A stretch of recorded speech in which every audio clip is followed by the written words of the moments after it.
తెంచుకుంటే తెగిపోతుందా దేవుడు వేసిన బంధం?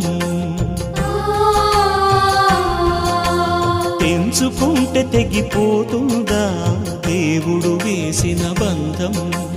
తెలుసుకోని జీవిత గమ్యం, పెంచుకోమానుబంధం.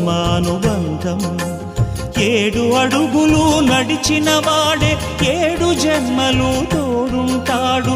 భర్తగా నిన్ను భరించువాడే బ్రతుకు దీపం వెలిగిస్తాడు.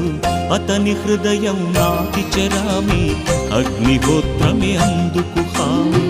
అతని హృదయం నాటి చెరామి, అగ్నిహోత్రమే అందుకు హామీ. తెంచుకుంటే తెగిపోతుందా దేవుడు వేసిన బంధం? తెలుసుకోని జీవిత గమ్యం, పెంచుకోమానుబంధం.